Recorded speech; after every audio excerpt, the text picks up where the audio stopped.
Mr. كرايبل, Yes.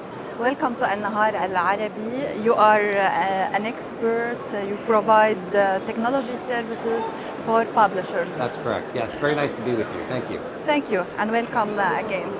Today, how you describe the complicated relations between the publishers and the chatbots like Chat.G.P.T and similar programs? Yeah, it's a bit of a mess because publishers like to provide content on their own terms. They want to provide the content in a way that the consumer has to pay for it. They might pay for it through viewing an ad, they might pay for it by signing up for an email newsletter, or they might actually hand over money for a subscription or something like that.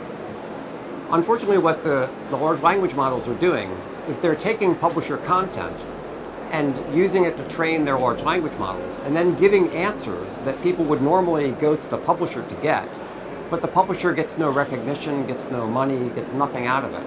So the large language models are essentially stealing the publisher's content and using it to compete against the publisher.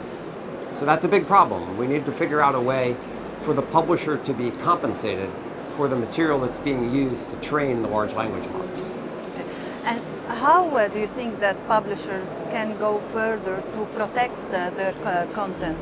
Yeah, there are several on things. Copyright level. Yes, there are several things they can do. The simplest thing to do, and the first thing to do, is to change the terms and conditions on your website. To say that the material on the website can only be used under certain circumstances and may not be used to train large language models. The New York Times did that recently, and that was very smart. Now, publishers could also do things to prevent the chatbots from accessing their content. That becomes a much more technical issue, and it's harder to do, and there's good and bad sides to that. But I think the most important thing is to change the terms of service about the way their content is used. And then publishers should also start developing their own large language models so that they can be in the same game of providing answers to content or to questions, but then they get to provide the answers from their point of view and from their perspective and with their expertise, rather than having someone go to some other place like Chat.G.B.T or Bing to get the answer. Mm-hmm. And here, how publishers can gain from this process, because maybe they like to give their content for these chatbots, but not for free. Mm-hmm. How to deal on business level, how to create an effective business model on yes, this level? It's a good question, and it's a very hard thing right now, because the assumption everyone has right now is that the content will be out there for free and the chatbots can go and bring it in and do what they like with it. And we need to change that assumption. So it's going to be very hard for the publishers to get the large language models to pay them for content in that kind of an environment. So as I mentioned before, what the publisher should do first of all is to say, you may not do this, and then sue the large language models if they do take their content. And there are ways to find out whether your content is being used in the large language models. There have been some articles about situations where Bard or Chat.G.P.T quotes verbatim from copyrighted work in an answer and doesn't give any credit to the person who created that content. So the first thing is to stop the bleeding, to stop this process where all their content is being fed into these large language models and getting nothing out of it.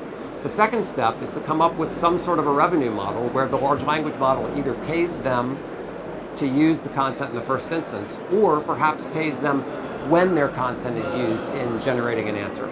And here, what can Google play? Is there a role related to Google? Yeah, well, Google is going to have to be involved in this conversation because they also have their own large language model, which is called Bard.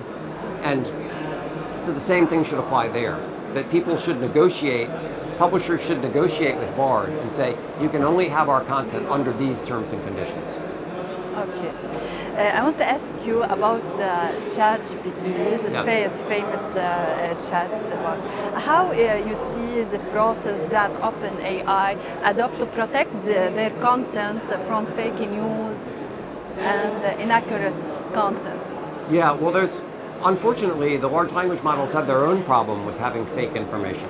Sometimes the large language models do something that's called hallucinating. And the problem is if you ask a question that kind of trips up the large language model, sometimes it will invent an answer that's not true.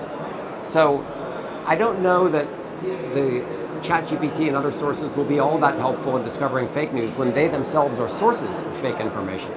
But obviously, when we're trying to find out what's true and what's false, and there's information out there that is erroneous information that's being spread, the large language models could be tools to do some research to find out what's true and what's false, but you can't really rely on them because they're not 100% reliable.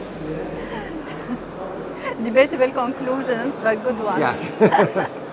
Thank you very much, Mr. كرايبل, for joining النهار العربي. Thank you very much. Thank you.